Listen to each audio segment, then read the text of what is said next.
Hey guys, hey, it's Lynn from MoneyLineSports.net, aka Jimmy Guru, and I'm attacking a little bit more of an elaborate subject here today, and that's going to be evaluation and adjustments, and why it's important in sports handicapping services, or sports handicapping in general if you're an individual handicapping.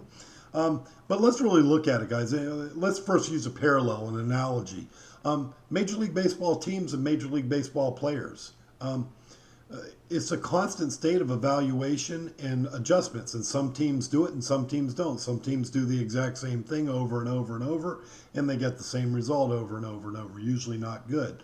But let's just look at a few teams. The Tigers this year started out the gate fantastic, then all of a sudden they're doing horribly. The Twins started out bad, boom, ended up going on a super hot streak. Now they're stumbling a little bit. Pirates not doing good at all. Then next thing you know, they're just pedals to the floor, but unfortunately they're chasing the Cardinals, but they're headed right for a wild card spot because they're hot. Now, what did they do? What did the Pirates do? Did they get new batters? Did they get new pitchers? No, absolutely not. What they do, their batters and their pitchers have been evaluating their performance and making adjustments, and they've done that effectively to the point where they've gone on a very hot streak. And realistically, guys, life's the same way, isn't it? We can script our life any way we want, but it doesn't go according to plan all the time. We run into barriers, we run into obstacles, and the winners find a way around it, and the losers, they get stuck by them because they do the exact same thing over and over, hoping for a different result, which is Einstein's definition of insanity, doing the same thing over and over and expecting a different result. So the thing is, what we do have, we have constant adjustments being done on the field, on the court, in football, in whatever sport, doesn't matter.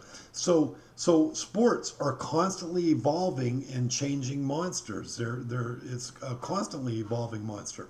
And as a sports handicapper, you need to stay ahead of that adjustment. You need to constantly evaluate what you're doing, and then you see where you're at. If you're on track, keep doing the same thing. If you start to falter, the earlier you find that you're starting to stumble a little bit and you make those adjustments, the quicker you increase that trajectory. I'll give you an example. I'll give you our example, our results so far this season, and show you exactly how we've done it, because we're not impervious to stumbling either. And anyone that tells you they are, if you have a sports handicapper or a sports handicapping service that tells you they don't stumble, they're constantly winning, they're lying to you. Run for the hills and get as far away from them as what you can. They are lying to you.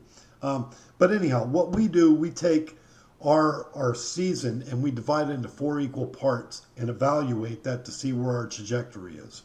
Now, our season is 24 days old, but the Major League Baseball season is 63 days old. So how's that?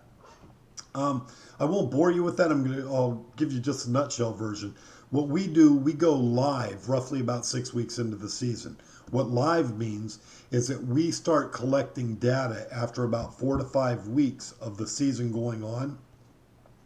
And that way, when we collect it, we don't just collect the performance of the player, of the pitcher, or of the offense. What we do, we collect the data based on what type of pitcher they were going against: high quality, low quality, high ERA, low ERA, high OPS, low OPS against, and so forth. And then we evaluate pitcher performances against high slugging, low slugging teams, high OPS, low OPS teams. So this way we have custom data that we use. But we still play, our clients still play baseball from the first day on. They'd lynch us if we didn't. But what it is, our results are going to be closer to what standard sports handicapping services are, if that's what we did the whole way through. So basically, we really have a jump once we go live, and I'll explain to you what that is. In the last 24 days, I'll give you our data, and then you're going to give me your impression as to how we're doing, if we need to make adjustments or not. Now, our data in the last 24 days, we went up 38.91 units. That's 24 days. We've averaged 1.62 units for our clients each day. That is projecting 230 units for the season. Now keep in mind, our clients have 50 unit bankrolls. Their bankrolls are divided by 50. So if we go up 230, That's increasing their bankrolls by almost 5 times. Now, I'm not saying we're going to do that. Okay, we've not attained those type of results, nor do I know if anyone else did for an entire season. But that's a very, very good jump to the season after going live. So it's easy to assume, well, we don't have to make adjustments. So you tell me right now, looking at that, do we need to adjust anything? Do we need to change anything? No, no, it looks like we don't. But then now let's go a little bit deeper. What we're going to do is take our 24 days and we're going to divide it by 4 equal parts. Those 4 equal parts will be 6 days apiece. Now let's look at our performance over over each 6-day period. First 6 days, 18 and 7, 72% capping plus 15.74 units. Fantastic. Second 6-day quadrant, 15 and 6, 71.4% capping plus 16.994 units. Even better. Fantastic. But the third quadrant, 20 and 15, and that's capping at only 57.14% and only up 7.94 units. The last quadrant. Here's where it gets worse. 19 and 19, that's only 50%, and minus 1.71 units. That's obviously that can't be sustained. Now, so on the surface, it looks like we're doing great. You know, our clients should just be happier, just as happy as pigs in mud, right? But no, because look at where our trajectory is, and we need to pay attention to our trajectory.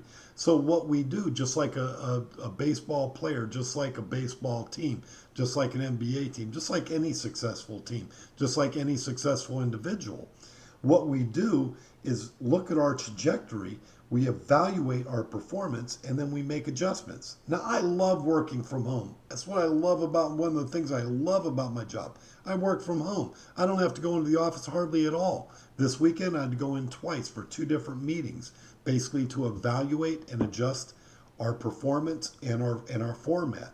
So what we've done, we've looked at all of our winning plays, all of our non-winning plays, which data factors were predominant, which ones were consistent, which ones were opposite from the winning plays to the non-winning plays, and we made adjustments to those data factors. And so now the next video that you see, guarantee go to moneylinesports.net, follow our performance, and you're going to see that the next video I do is going to be the most recent quadrant will be the most successful quadrant, because that needs to be the goal. Your most recent quadrant needs to be your most successful quadrant. If that's happening, you're constantly on an upward trajectory. If it's not, you need to make adjustments. But you watch, that's exactly where it will be. But why? Because we evaluated and because we adjusted. Evaluated and adjusted. And that's what you need to do as a handicapper yourself. But other than that, guys, I'm going to cut it down. We're at 8 minutes right now, so I'm right on track. Guys, please like and subscribe if you did enjoy this video. Please ask any questions you'd like at the bottom under the comments, or visit us over at moneylinesports.net. We have free plays on there, we have money back trials, we got all kinds of things for you. But anyhow, guys, other than that, have yourselves an incredible week and beat the book. Bye.